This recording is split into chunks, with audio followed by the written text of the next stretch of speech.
When you're staring at a fan, it just looks like a big circle. But if you drag your eyes in the direction the fan is spinning, for a split second, you can see the individual blades.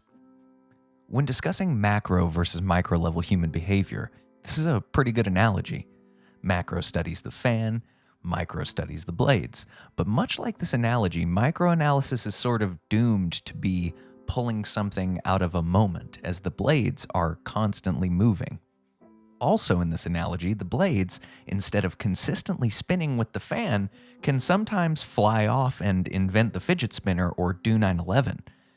Macro trends and behaviors are slower moving and easier to establish. Micro trends are volatile.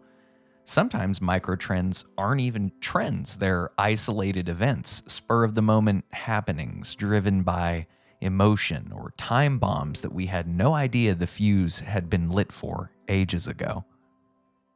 In Katamari Damacy, you play a little dude with a ball. He rolls shit up in it. It's cute and plucky. Let's say you're a citizen of a city. Citizen of a city! Whoo! Sorry, little vocal stem there.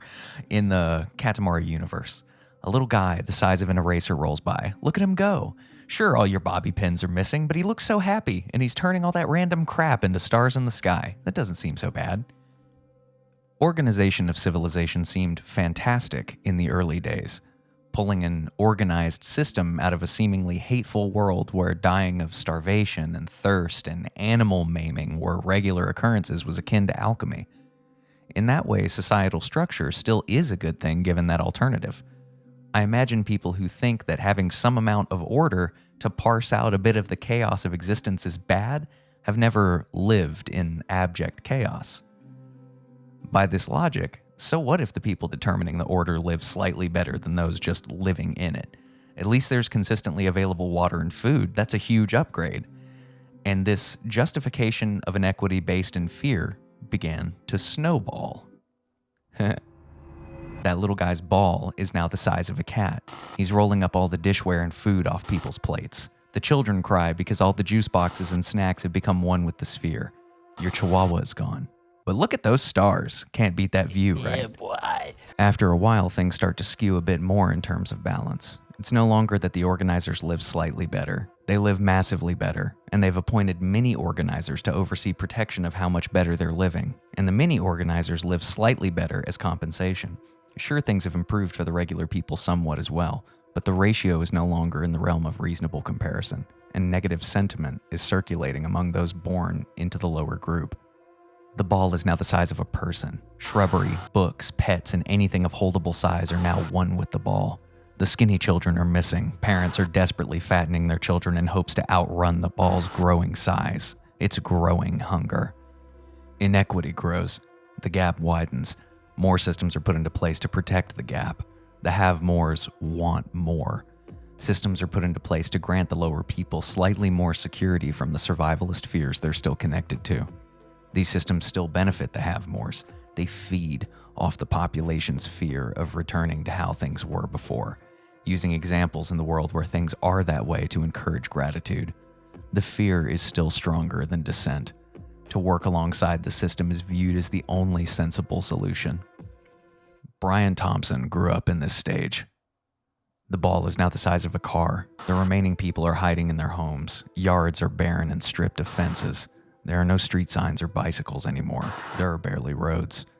Things are now wildly disparate between the haves and have-nots, but there's enough middling distribution that sentiment is still mixed. Anyone who questions this distribution is covertly deposed.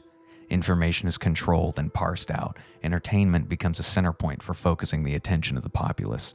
The worst labor is distributed to people far away to prevent the building of negative sentiment locally. Those who look can see it, but most choose not to. The ball is now the size of a building. Homes are in ruins. The population is down to dozens. People are hiding in bunkers and praying to the stars made of their children and loved ones for sanctuary. Still, the ball takes every structure until all that remains is flat, hard-packed dirt. A gilded age exists simultaneously alongside a crisis of distribution. Random individuals are elevated in what is essentially a lottery that gives those at the bottom hopes of seeing the heights. They defend those who feed off them, believing one day will be their time to feed. The haves' need for more has crippled the ecology they live alongside, but this is deemed fair in pursuit of a lifestyle that they one day hope to obtain. The system is poised to strike against anyone who questions this order. Death and sickness are key leverage points for the system. The suppression of our natural discomfort and the reliance on whether or not the purse holders deem you worthy of treatment. The sick can't push back as easily. The people watch as their parents and grandparents suffer under a system that manipulates and abuses them, as they work into old age because their retirement was insufficient, while psychopaths and morons are drowned in more money than a single person or family could ever use in a reasonable manner. The ball is now the size of a city. Awareness is no longer a question. Everyone everywhere can see it.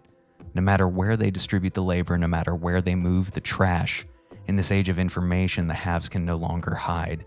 Even those who do not want to look can see it, but most lie to themselves to avoid the pain or convince themselves of its normalcy. There must be something they can do, but this system is so deeply entrenched that those benefiting from it don't even recognize their fortune, and they still want more.